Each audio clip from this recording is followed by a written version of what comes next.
Not once, not twice, but 3 times Cody stumbled into TJ's right hook.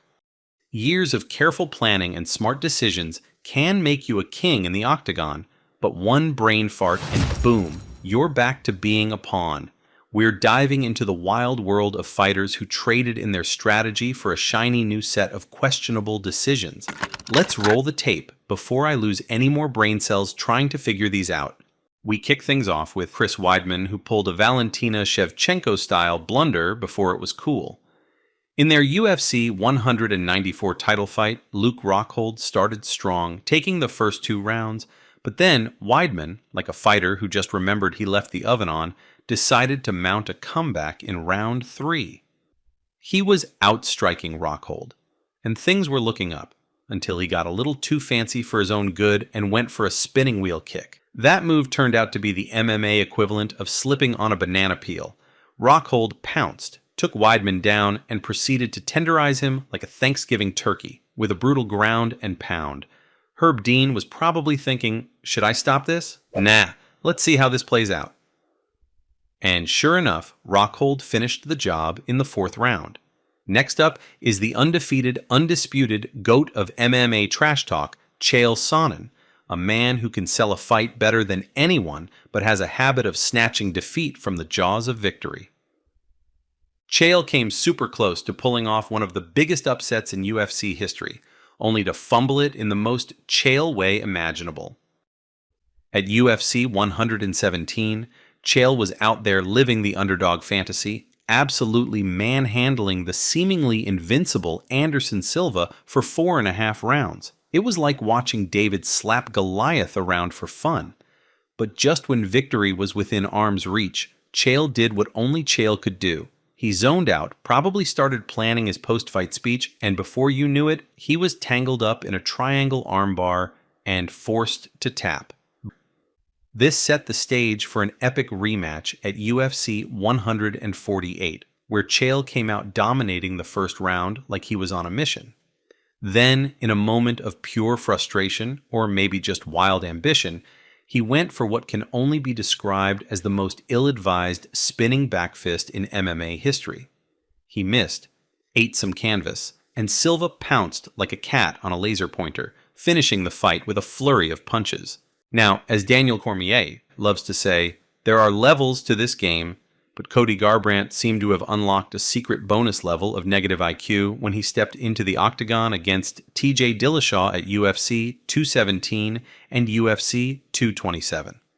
The build-up to their fights was like a reality show gone off the rails, with both guys ready to knock the other's head into the cheap seats. But here's where things get wild. Cody, fueled by enough emotion to power a soap opera for 20 seasons, left his brain in the locker room.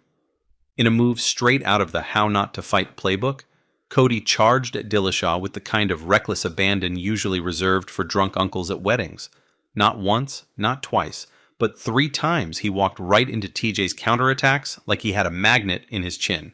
In both fights, Cody got introduced to Dillashaw's right hook, resulting in 2 knockouts. I came back to rewatch this fight only to see if I was mistaken in how I remembered it, but I wasn't. TJ literally threw the same exact punch 3 times in a row as Cody was swinging wildly and dropped him with it.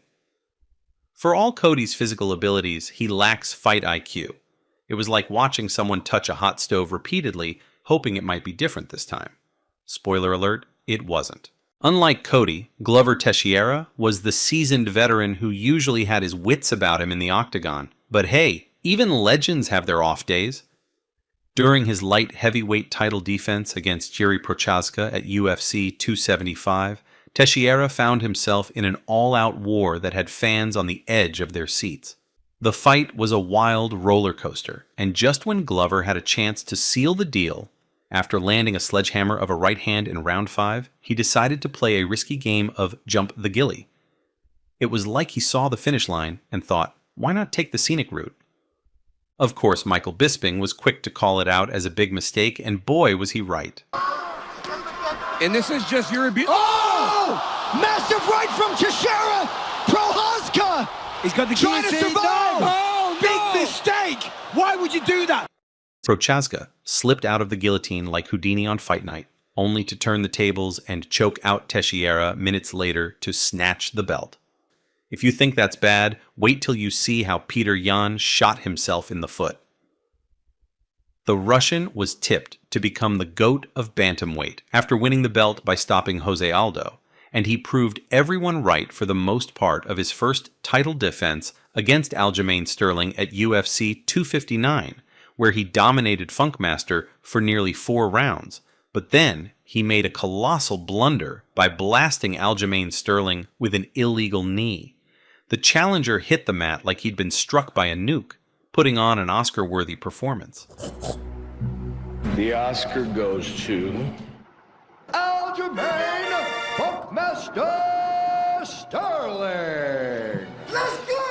Sterling milked the situation for all it was worth, staying down and making it clear he couldn't continue, forcing the officials to declare him the new champion by disqualification. Since then, Yan has only won 2 out of 5 fights. Andre Soukhamthath might just hold the title for the most baffling decision in UFC history.